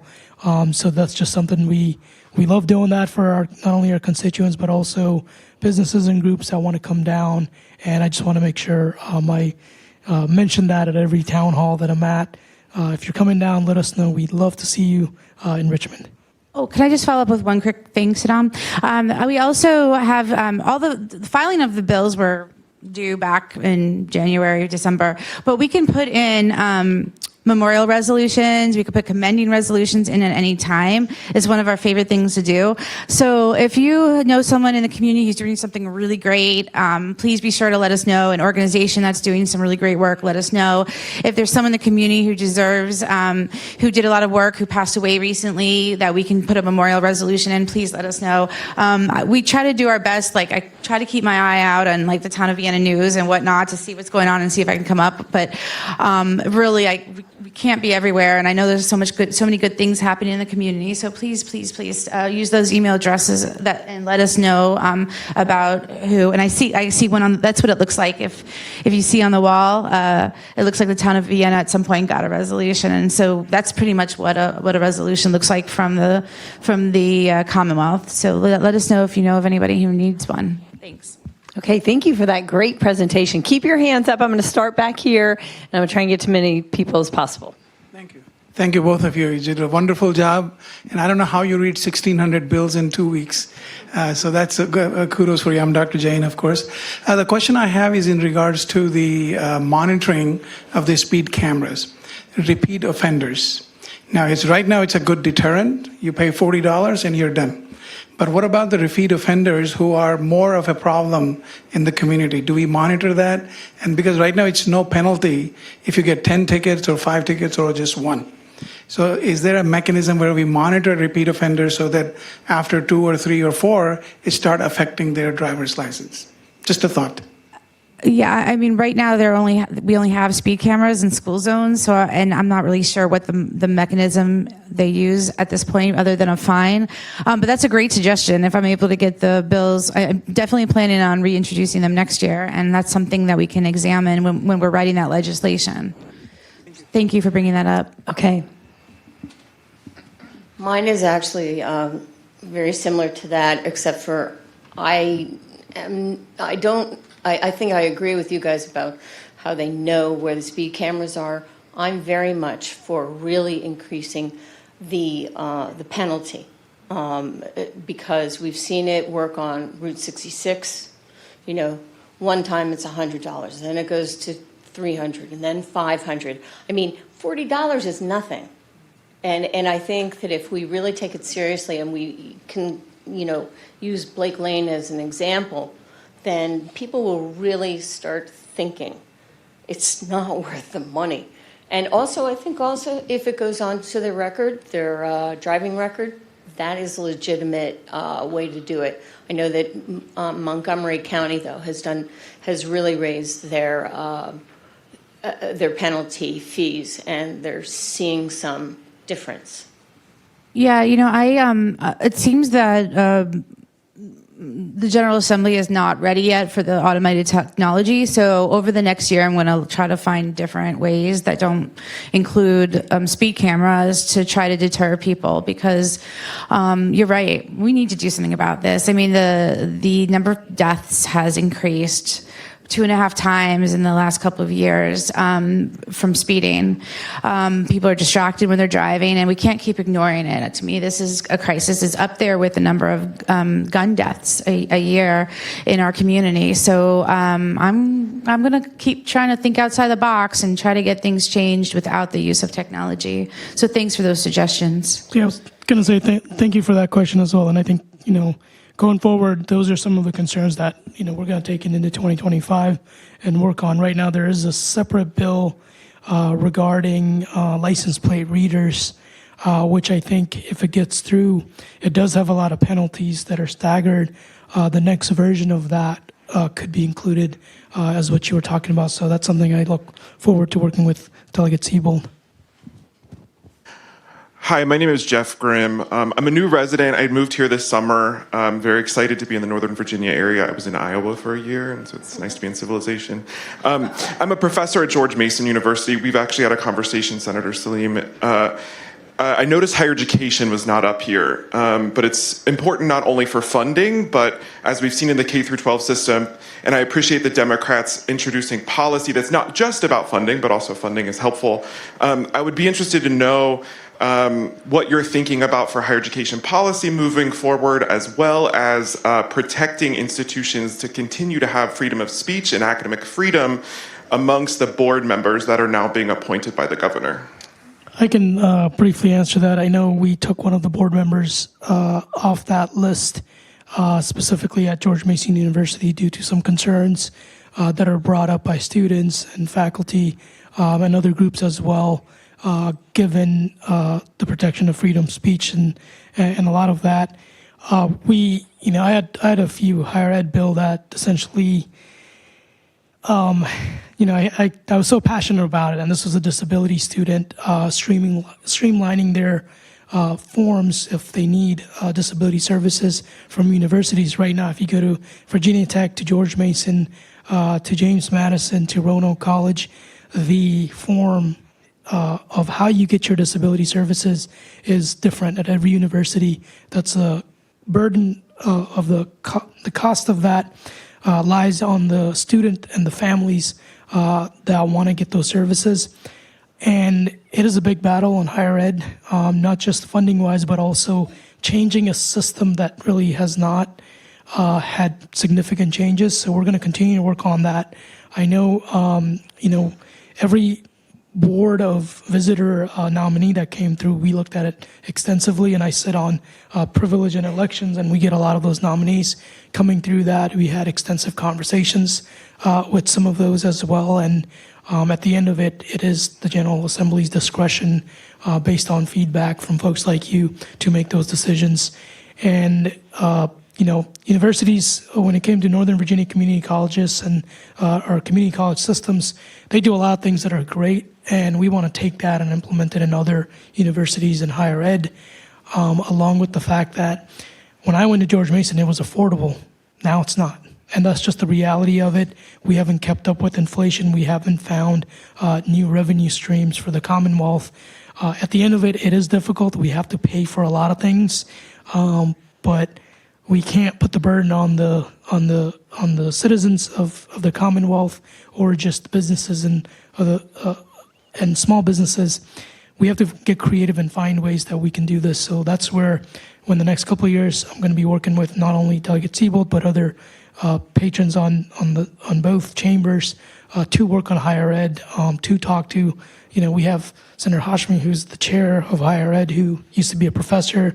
We have Mamie Locke, who subs higher ed, who was a dean that comes from that area. That we're going to be doing a lot of things where, they're going to get the opportunity to ensure that higher ed is in a different place than it was years ago.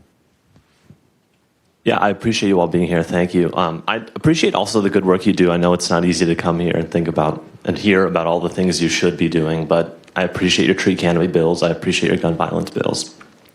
I know you said you were looking for kind of more feedback on the entertainment complex in Alexandria. I think we talked about the casino kind of being extracting value from the community. It seems to me that moving the Wizards and Capitals Arena 2 miles from D.C.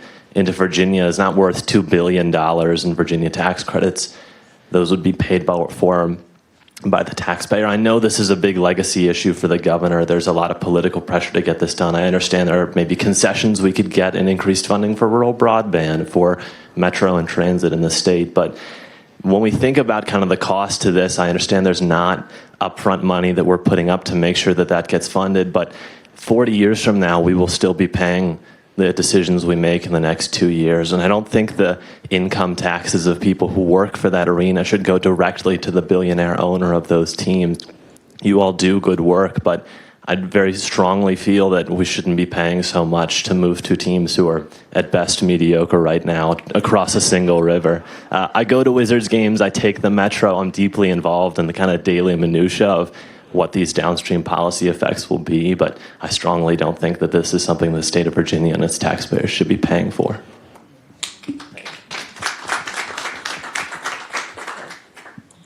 Hi, my name is Tracy McCarty, and I live in the town of Vienna. You didn't mention on your highlight bill anything about the affordable housing and the ADUs. I'm not sure why you didn't bring that up, but I've got some significant concerns. I live on what we would call a double yellow street. We don't have a sidewalk. I live in the middle of a block. I cannot imagine, and we actually live in bigger lots where I happen to live in town, that if half my neighbors decide to put an ADU, and my grandmother lived in an ADU on my parents' property in Arizona, so I get that side of it. But I mean, if half my neighbors do, and we've got people who are parking now on the street, and my kid is trying to cross a double yellow street with no sidewalk because he doesn't have a choice, and I've now got cars stacked up, he's going to get hit. I mean, I think I like the idea of it. I think we need a whole lot more around it before we make a decision that that's how we want to move forward in Fairfax County. So I have significant concerns. I hope you can address that. Again, thank you for bringing that up. There was a reason it wasn't on the list, because we were originally, when we put this together, we were still making significant changes to the bill. When you look at the original version of the bill to what it is now, it has gone through potentially 6-7 revisions, multiple amendments. Using that bill, I learned that we have a lot of local towns and cities and local government throughout the Commonwealth that I did not realize we had from different parts of the Commonwealth. And the bill does address the parking issue. The bill puts in a lot of specific requirements that the localities can require that they don't necessarily need to. We put in a square footage restriction as well. And then we also, after talking to a lot of the small towns and realizing if the original version went in the way it went in, we would essentially be boxing in a lot of localities to follow guidelines from Richmond. So we added the enactment, or at least the effectiveness of this moved it to 2025, the summer of 2025, to allow localities to put in a policy on their own. And then yesterday we amended it one more time on the floor to add subsequent amendment, meaning if a locality had the opportunity to put in a ADU policy that was effective after July 1st of 2025, they would not be subject to this, along with special permits. And the guidelines that were provided in the bill are just a way for someone to put the application in.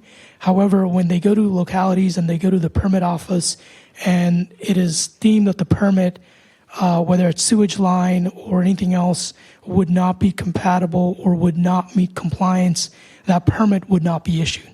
So the details of the bill, we had to talk to a lot of stakeholders, a lot of different cities to ensure that we put some of those guardrails in that bill in order to ensure that we get some type of guidance out to localities, but yet it's still their decision to put ADU policies, along with the component of a permit would also be left up to the localities.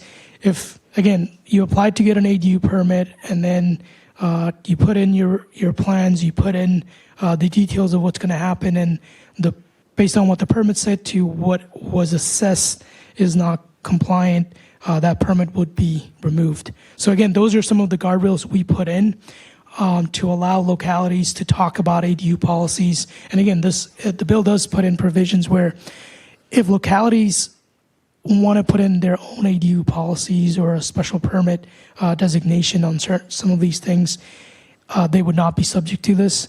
The parking issue was a big one where the senator from Manassas did not like the original version of it, so we switched it from shall to may, as in the permit process, localities may require additional parking.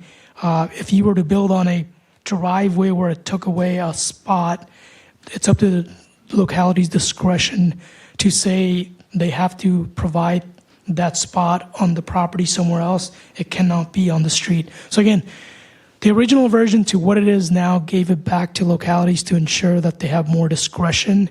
And we're still, getting questions. We're still answering them. And we'd be happy to continue to, talk more about it in details along with provide additional information if needed.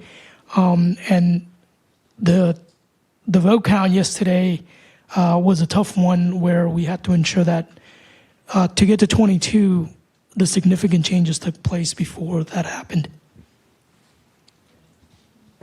Oh, okay. Sorry, just a really quick follow-up question on what she had asked. I had been following the ADU bill and its amendments, but I didn't catch what went through yesterday. My biggest concern was kind of taking away the control from localities because the Commonwealth is very varied in lots of different types of communities, but in particular requiring localities to allow lease terms as short as 30 days, because to me that's creating like an Airbnb short-term corporate housing situation, not a diverse housing opportunity for people of different income brackets. And I certainly appreciate, as someone who has friends who have parents and adult children who can't afford to live here, I appreciate creating different opportunities, but a 30-day lease term was something in particular that troubled me about that particular bill. So that clause was put in there, again, I can briefly answer that, is when we originally did not have that, or at least a different version of it, the concern was somebody could purchase a home, they can turn it into an Airbnb with the accessory dwelling unit, and by putting that in, it prevents a continuous Airbnb policy where you can rent it out for 1 to 2 days, 3 days, and then somebody else could rent it out so that your neighborhood doesn't turn into an Airbnb neighborhood. So that took that away, and then we also added an additional clause in there indicating that if you're the primary resident of the residency, you would have to live in either the primary or the ADU. You couldn't just purchase a home like it as an investor and say, I'm going to add an ADU to it and then just rent both of them out. That was a concern brought out. I can't remember which town it was, but somebody brought it up to us, and we have amended that to ensure that we fix some of those loopholes. And again, the Airbnb one did come up multiple times, and this was the best way we could make a compromise to get this bill to where it stands right now. Senator Salim, I'm Roy Baldwin again. I'm a member of the Vienna Town Council. However, I want to make it clear I speak only for myself today. Frankly, I want to tell you how disappointed I am. You come into our town hall, in our town chamber, and you tell us of times when you have worked for local control down in Richmond, and yet this bill, SB 304, that you submitted, takes away that local control. I was one of almost all my colleagues that came down to Richmond 2 weeks ago and sat in your office and told you of our concerns about this bill and about how it takes away local control to decide the most important issue for many of my neighbors, what happens literally in our own backyards. And you told us that it was in the process of being amended, you would keep us aware of what's happening, but you didn't. And in fact, I had to find out this morning, it passed yesterday, and it passed without an extremely important provision, which would allow us to continue to enforce the 25% lot restriction. This bill, as passed, takes that away. And as far as you telling us about localities that adopted an ADU ordinance, that only applies prior to January 1st, 2024, which we didn't do. So now we're stuck. If this bill passes the House and gets signed by the governor as of July 1st, 2025, a builder will be able to go to a quarter-acre lot, tear down a Jonas home, put up a 25% lot coverage house, and then after July 1st, 2025, put up another 1,500 square foot ADU in the backyard. 1,500 square feet. That's a footprint of 35 feet by 40 feet in the backyard that everybody else has to live with. This is not local control, and I object. I guess my question for you is, why do you come in here and tell us about local control when you do this and you didn't consult with us before it happened? Thinking, and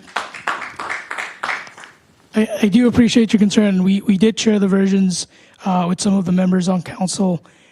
We did take the inputs, and again, our version from the beginning to the one right now, we essentially, to use plain word, watered down the bill to ensure that there was control back to the localities. Again, the permit process, the details of that, is still up to the localities. If they deem somebody wants to get the permit and it does not meet certain requirements, certain restrictions that the localities may have right now, they can still deny that permit. The simplicity of the bill is essentially guidelines to allow localities to adopt their own ADU policies. And any policy that you put in between now and July 1st of 2025, this would not be impacted by those ordinances that you put up. If you put something up on July 1st, 2025, it's effective the following year, you would not be subject to this. That is the last compromise we made as of the last, I think, around this time yesterday, as we were running around to ensure that we put that clause in, because some of the bigger counties had issues, that they will get their ADU policies on the books, they will put it on the agenda. However, if they don't meet the deadline, what happens? That is why the subsequent amendment was put in there to ensure, again, localities have been putting off ADU policies for a while. Whether you're talking about big counties like Fairfax County or a small town, this provides a guideline along with them the opportunity to create their own policies, and it's not effective January of 2025. I think we got one more gentleman. Thank you so much. I'm learning so much about how challenging it is to create these affordable housing policies. I want to talk about the need. Tonight will be the last night of a week's worth of sheltering that my faith community and 4 others have been doing for sheltering people who are homeless. We've been doing it for 20 years. This is not the solution to the affordability challenges for an increasing number of people. The numbers this year are higher than they have been in previous years. Let me give you another very eye-opening statistic. President Ann Kress of Northern Virginia Community College, from a podium at the Affordable Housing Symposium for Fairfax County, she announced, I have 90,000 striving young people seeking to move up the rung of the academic ladder. 15% are homeless. That's over 13,000 of the current youngsters striving to take care of all of us, and I'm at the age of needing more care, who are living in homelessness. And we need more aggressive solutions. And, I just would urge whatever we can get done this year in the budget to make sure our housing trust fund is maximally supported, that the low-income housing tax credits that allow for much more to be done are pushed to the higher level. But we need to figure out, how do we see the invisible people who are trying to make the best way forward, and we are not necessarily debating in the General Assembly those needs. The governor's first proposal for his budget included the fact 5 days before Christmas, he wanted to take out $10 million from permanent supportive housing. I mean, Jesus, Mary, and Joseph were homeless people. and they call us to be the better angels of our souls. Please ensure that we do the utmost, because every community needs to do more than we have ever done. And we can do it. There's plenty of models out there. Ultimately, I would hope we'd follow in the footsteps of the Commonwealth of Massachusetts, which puts multi-billion-dollar bonds out on behalf of their Commonwealth to do the affordable housing work that needs to be done. So thank you. I just want to quickly clarify the original intent of the bill was to allow ADUs so that essentially a granny suite or a college student can come back and stay without realizing that in Northern Virginia, you're a college student, you're a grandparent, you want to come back and live in this area, you're going to have to pay big bucks to even get a studio apartment. That is just the reality. We had a different bill that was introduced by one of my other colleagues on the other side to prevent big banks with more than a certain $55 million in their funds from preventing them from buying neighborhoods where they're coming in, they're just buying these out, and then they're renting them out, and they're just holding on to them. Those are some of the other solutions that we are also looking at. It is not, this bill is not a one-size-fits-all. That's why a lot of the things you saw on what may be required were moved to shall to allow more local authority on this. And again, I alone am not going to change or update housing policies and affordability. As somebody who lived in people's basements because we couldn't afford the apartment, we couldn't afford the houses at a full rate. It is, as much as we want to talk about affordable housing, we may have to do another town hall on it, but it is going to require a lot of not only aggressive but extensive conversations to make this happen. Because right now, you go to any young folks or older folks and tell them you want to move back to Northern Virginia, you go to Zillow, you go to Redfin, wherever the realtor sites are, you will not find an apartment where you don't have to put more than 50% of your income into it. I remember growing up, taking all the finance classes, cap at 35% of your income should be going to housing.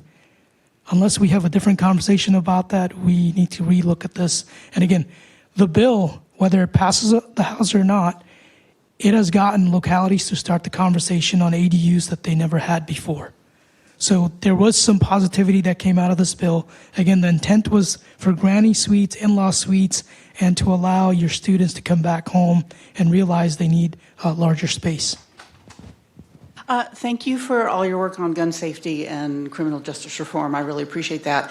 I think before you both got elected in 2020, the state passed a red flag law which allowed people to express concerns about confiscating guns from folks who might be dangerous, either harming other people or themselves. And I'm hearing today for the first time the word JLARC. I don't even know what it is. You mentioned you're going to be doing a JLARC study on gun safety. I am concerned that the red flag law, as happy as I am that it was passed, is not being used. A lot of people don't know about it, and it's not a useful law if people aren't aware of the ability to use it. I'm wondering if we can use JLARC or whatever, some kind of study to look into the numbers of how we can make that a more efficient law, that people use it for safety for their own family members and to reduce suicide and to reduce crime. I can briefly, because we do have a Senate Majority Leader introduced a red flag, sort of the effectiveness of it and how we're going to continue to use that. Fairfax County, it's probably one of the counties that uses the red flag, not only the funding but the law at a higher percentage, and I think it's in the 90s compared to the whole Commonwealth. So we have seen lives saved from that. We have seen less violence coming out of that. And Majority Leader, I forget the details of the bill, did put one in to ensure that we continue to use this in a safer way. We allow localities more abilities with the Commonwealth Attorney's Office and the Sheriff's Office to use it in a way that it benefits folks, it benefits us, and we're not leaving. I think last time, the governor refused to get the federal funding for red flag laws, which was roughly, I think, in $4 million of funding. So we are putting in different ways and putting in amendments and bills to ensure that we use the full funding that's available from the federal government, where if we use federal funding, we don't have to tap into our own budget. That $4 million could go somewhere else. So that is a very good concern that both chambers are addressing, and I think we'll get that through. This is really changing the conversation. There was a bill in the House, HB 994, which was to legalize the marriage age in Virginia to the age of 18. I didn't realize what's on the books. You can be 13 and get married. I was just wondering if you can give me an update or a perspective of what's happened to HB 994. It was a bill that was introduced by Karen Keys-Gamarra. It passed through yesterday through courts, but it is, so I'm not on courts, but just, from hearing about the bill myself, that you have to be 18 right now to get married in Virginia. This was to address a loophole. It was for children who were what's the term? It starts with an E. Forgetting my words nowadays. Emancipated. Thank you. This was specifically for kids who are emancipated from their families. So I know there were some legal issues to that because legally these kids are already emancipated. And I know the caucus was working hard on trying to change that language and make it ready for prime time before it went over the Senate. So it was, from what I understand, again, I'm not on courts, but they put a reenactment clause on it so that it goes over to the Senate. But I still think there's work to do with it. Mainly from a legal perspective. Mm-hmm. So, Senator Salim, thank you, both of you all, for the work that you do. I have a particular concern about a bill. You've done a lot of great work on climate, and in the campaign trail, you talked a lot about we need to fight climate. You talked about the Virginia Clean Economy Act earlier today. But you put in a bill that has impact on climate and on local control, and that has to do with crypto mining. And I know that's not gone well for you, and I'm quite pleased with that, but I understand that you're going to bring that up again next year. And what it would do is it would take away local control and allow crypto mining facilities to go in wherever there's light industrial, which means down here on Mill Street, we could have trailers full of computers running 24/7. And not only do they make noise, but they also contribute a lot to pollution because they're going to run on the dirtiest, cheapest energy available. Yeah. So if you could tell me... I'm glad you brought that bill, that specific bill up, and there was a reason the way this bill went through. If I had not brought this up, somebody else would have brought this bill up, and the outcome of the bill would have been different. Right now, we don't have any policies. Right now, somebody could be in their basement doing the same thing where we don't regulate it. And putting this bill, I knew where it was going to go. It was going to go to a study. And the reason for that is we don't know the environmental impact. We don't know what it's going to do to different communities. The original group that came to me, as they presented the bill to me, I realized they're probably going to go shop other delegates and other senators for that same bill. If I could be part of that bill where we could change the conversation in a different way to tackle some of the real issues, I wanted to do that. But I couldn't just tell that group, hey, this is what I really want to do with your bill, but this is what you really want. And that is unfortunately part of how we govern or how we legislate in Richmond. And I learned that the tough way through SB 21, where I thought I had all the votes on the disability one. I thought I had everyone. And then on the 11th hour, all the lobbyists came. Then it was, your bill is going to die on the floor or you turn it into a study. And I was on that other side telling the group, your bill is going to die the way it is, or we have to turn this into a study because there are concerns of, towns that are not in Northern Virginia that are in farmlands. They don't want somebody to buy a farm and turn it into a mining facility. Those are some of the real concerns behind that bill where I felt if I wasn't the one that was taking a lead on this, and I understood there was going to be a lot of heat that comes with it.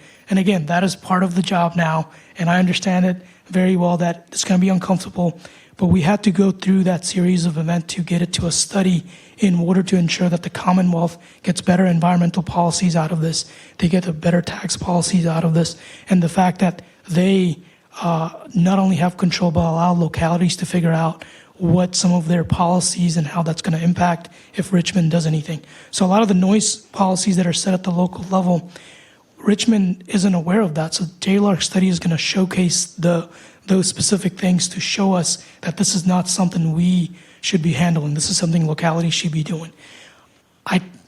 I can't go up there and tell them this without a proper documentation and a study, and that is what the bill ended up and it's going to end up doing.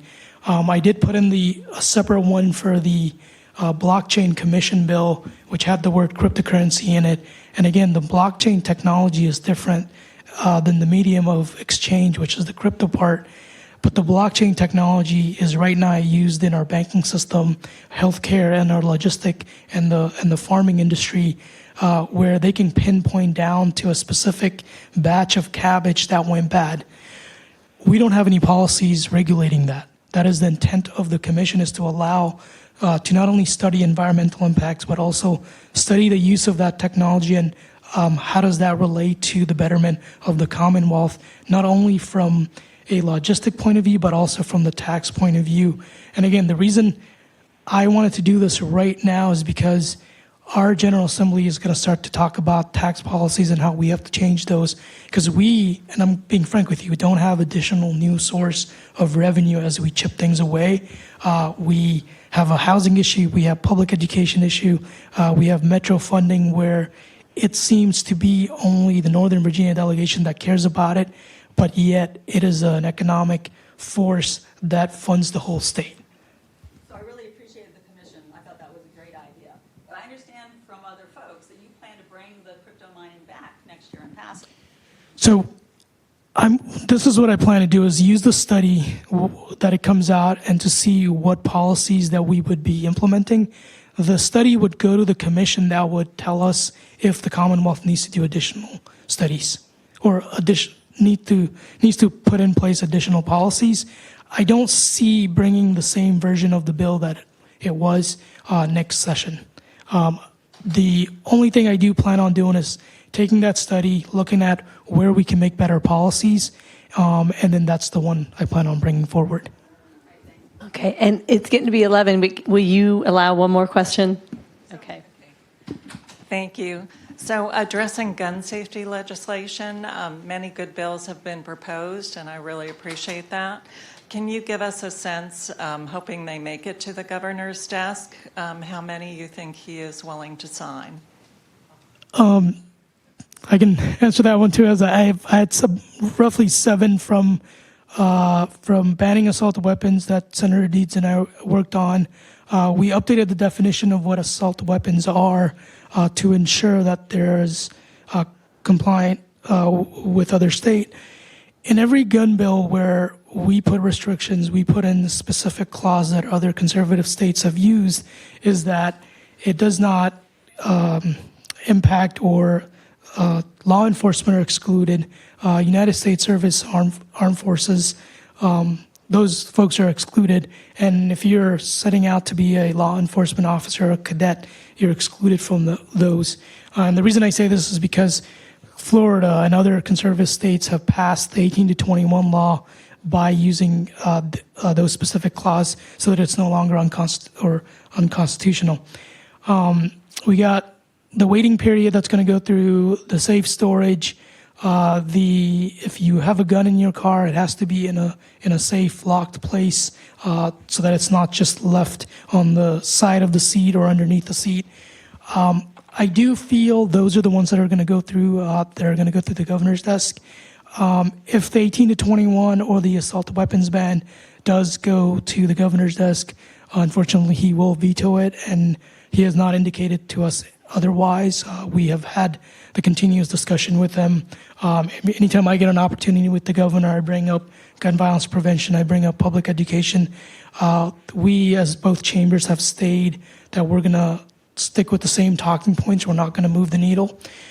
Given that there's a lot of new members, the governor is looking to see where he can, chip some of us away from those big issues. But we're staying as a coalition to prevent gun violence, and of course, from the waiting period to, there's probably 106 gun violence prevention bill that were introduced.